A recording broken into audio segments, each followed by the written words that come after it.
और अभी एक छोटा सी एक बात जो मैं सीखी उसको बताना चाह रही हूँ। लूका 18 उसका 1 में लिखा हुआ है, सब जानते हैं उस वचन को।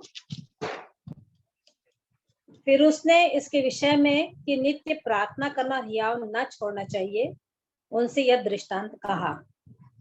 और इस वचन के द्वारा प्रभु ने उस वचन को भी दिखाया। ये दृष्टांत तो हम लोग सब जान रहे हैं कि नित्य प्रार्थना करना और हियाव ना छोड़ना, मतलब प्रार्थना तो करते रहते हैं, कभी कभी उत्तर नहीं मिलता है, बहुत दिन हो जाते हैं, पर परमेश्वर अपने वचन में बताते हैं कि हियाव नहीं छोड़ना। तो इसके लिए प्रभु ने बताया कि विश्वास और धीरज दोनों प्रार्थना में काम आते हैं। विश्वास के साथ प्रार्थना करके धीरज से उसके उत्तर की बाट को जोना है कि ये होगा ही, और ये परमेश्वर की दृष्टि में उचित रहेगा, तो जरूर से ये होगा और इसका मुझे उत्तर मिलेगा। और एक बात है वचन के लिए, जबकि परमेश्वर अपने वचन में बताते हैं कि रोमियो 10:17 में है ना, सो विश्वास सुनने से और सुनना मसीह के वचन से। तो सुनना जब मसीह के वचन से होता है तो हमारा ध्यान पूरी रीति से वचन में ही लगा रहना चाहिए। तो इस कान को उन बातों से बंद तो रखना पड़ेगा, या इग्नोर करना पड़ेगा, या पूरी रीति से तिरस्कार करना पड़ेगा, हटा देना पड़ेगा।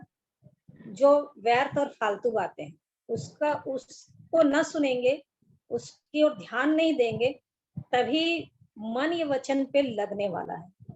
नहीं तो बहुत सारी बातें आकर के, बहुत सारे सुनने के कारण से ही डिस्टरबेंस हो जाता है, ख्याल आने लगते हैं, विचार आने लगते हैं, मन ध्यान उधर चला जाता है। जबकि बार बार वचन बताते हैं कि तेरा मन वचन पे, फिर मन ही धोखा दे देता है। और आज भी 4:23 में सबसे अधिक अपने मन की रक्षा, वो बहुत ही महत्वपूर्ण है, सब जान रहे हैं। तो सुनना मसीह के वचन से है, तो उन बातों को सुनने के लिए कान तो बंद करना ही पड़ेगा, कि जिससे हमारा मन वचन में ही लगा रहे। और इस बात को प्रभु ने वचन में जब दिखाया कि नित्य प्रार्थना करना, मतलब रोज प्रार्थना करते ही रहना और हियाव नहीं छोड़ना है किसी भी रीति से, कि नहीं निराश हो गए, हताश हो गए, छोड़ दिए और अब नहीं हो सकता, अब ऐसा लग रहा है कि नेगेटिव, अब तो ये शायद ही हो, और विश्वास डगमगाने लगता है।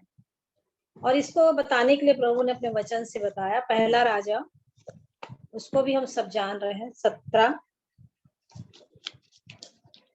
एलिया के विषय में।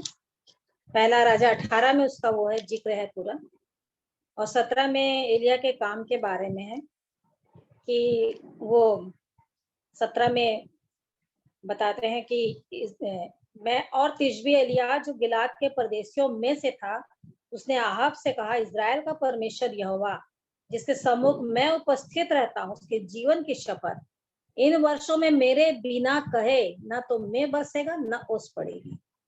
तब यहोवा का यह वचन उसके पास पहुंचा कि यहाँ से चलकर पूरब और मुख करके करीत नाम नाले में जो यरदन के सामने छिप जा, उसी नाले का पानी तू पिया कर, और मैंने कौओं को आज्ञा दी कि वे तुझे वहां खिलाएं। और कोष्टक में स्टार, हम लोग का ये पुरानी बाइबल का संस्करण है, तेरे पालने पोसने की यहोवा का यह वचन मान कर वह यरदन के सामने करीत नाम नाले में जाकर छिपा रहा, और सवेर और सांझ को कौवे उसके पास रोटी और मांस लाया करते थे, और वह नाले का पानी पिया करता था। कुछ दिनों के बाद उस देश में वर्षा न होने कारण नाला सूख गया। और ये बातें उस समय हुई, पहला राजा 17 में। और उसके बाद और भी जो काम हुआ 18 में यहोवा के विजय के बारे में, कि वो कैसे परमेश्वर वहां पर काम किए। और इसके बाद फिर वहां पर कहा पहला राजा के 18 में कि 18 में नहीं है, हाँ 18 के 41 में है, 41 से है। बहुत सारी बात जो बीच की है वो हटा दी मैं, मतलब नहीं बता रही हूँ, वो सब जान रहे हैं कि किस प्रकार से वहाँ के लोग आते हैं, 400 नबी बाल के रहते हैं, 450, और वो जो इज़राइल की मेज पर खाते हैं, 19 पद में उसका वर्णन है। और एलिया के पास भी जो रहते हैं, तो सब लोग इकट्ठे होते हैं, और 21 में जो कहते हैं, एलिया सब लोगों को पास आकर कहने लगा, तुम कब तक दो विचारों में लटके रहोगे? यदि यहोवा परमेश्वर हो तो उसके पीछे हो लो, यदि बाल हो तो उसके पीछे हो लो। और उसके बाद उन लोग डिसीजन लेते हैं कि ऐसा ऐसा हम करते हैं। और वाकई में परमेश्वर जो रहते हैं, वो एलिया जब प्रार्थना करते हैं तो उनकी सुन करके इनका कुछ भी नहीं होता है, ये लोग अपने आप को घायल कर लेते हैं।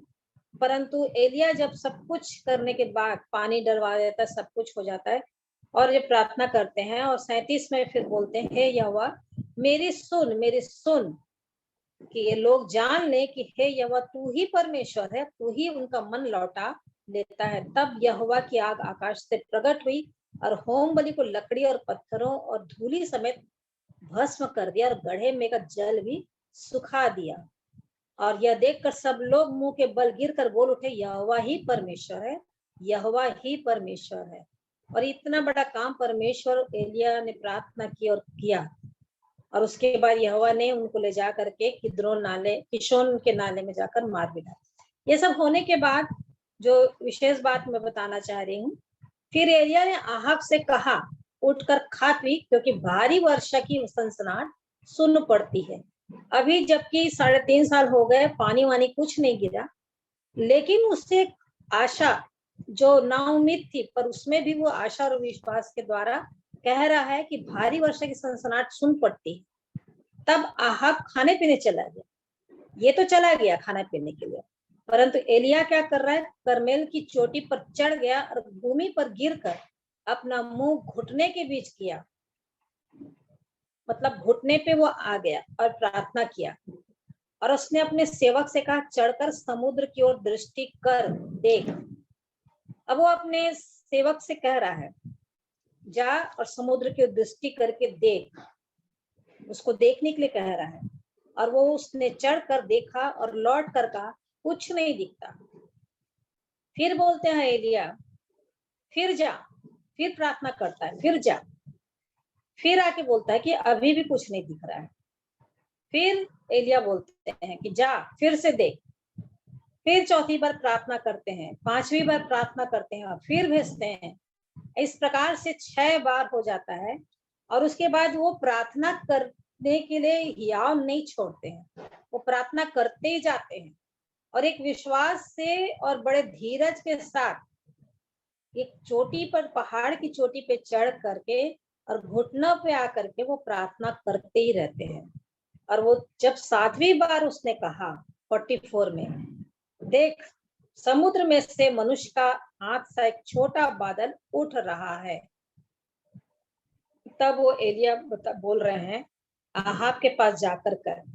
तो एक छोटी सी उम्मीद, छोटी सी आशा अभी पूरी नहीं हुई है, लेकिन छोटा सा उम्मीद भी प्रभु जब दिखा देते हैं, कुछ भी बात का जो अपन मांग रहे हैं, और उसकी छोटी सी उम्मीद किरण दिखती है, तो फिर ये है कि अवश्य ही प्रभु उसको आगे जाके पूरा कंप्लीट कर देंगे ही।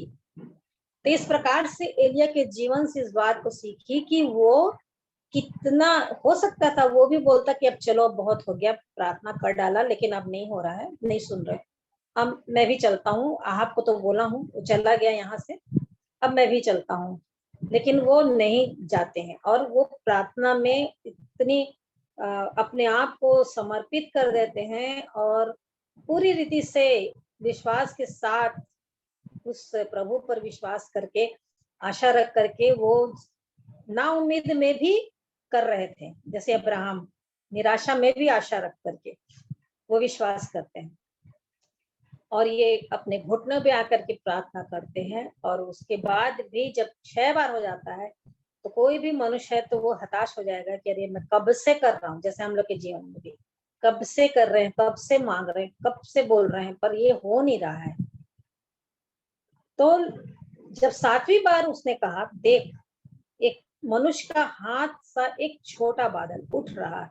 मतलब एक छोटा सा, बहुत ही छोटा हाथ, मतलब छोटा हथेली का इतना छोटा सा, ये उसको दिखाई देता है। और वो जब एलिया से कहता है, तब एलिया कहता है कि आहा, अब उस एलिया को विश्वास हो जाता है कि ये निश्चित रूप से ये जो छोटा सा है, ये मेरे लिए वो पूरी भारी वर्षा, वो बोल दिया रहता है, क्योंकि भारी वर्षा की सनसनाहट सुन पड़ती है।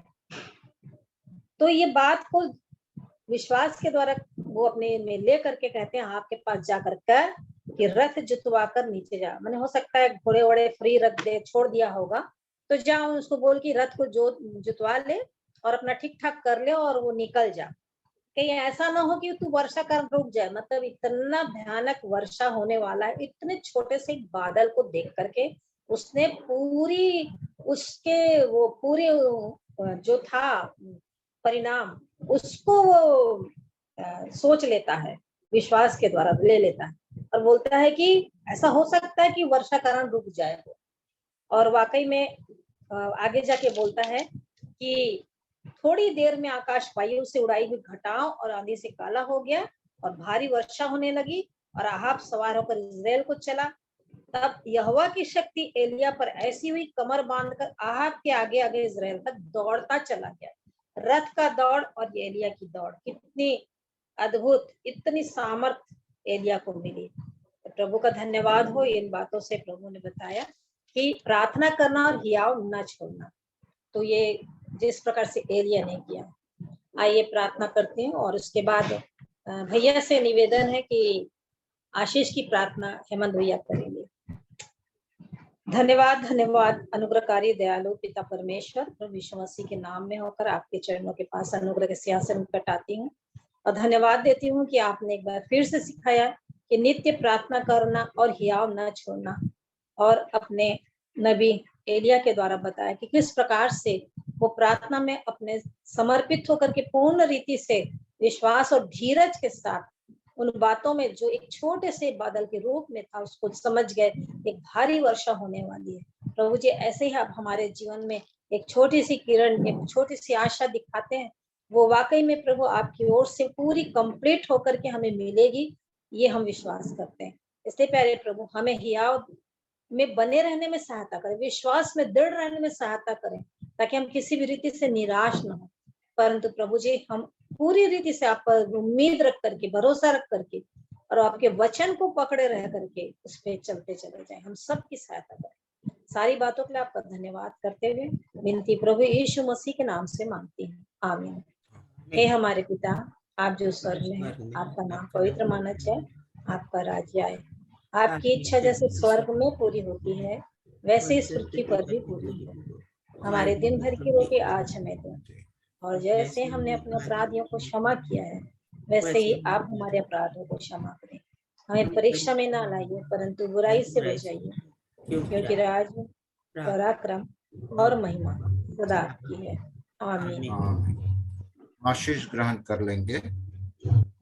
अब जो हमें ठोकर खाने से बचा सकता है और अपनी महिमा की भरपूरी के सामने मगन और निर्दोष करके खड़ा कर सकता है, उस एकमात्र परमेश्वर हमारे उद्धारकर्ता की महिमा और गौरव और पराक्रम और अधिकार हमारे प्रभु यीशु मसीह के द्वारा जैसा सनातन काल से है, अब भी हो और युगान युग होता रहे।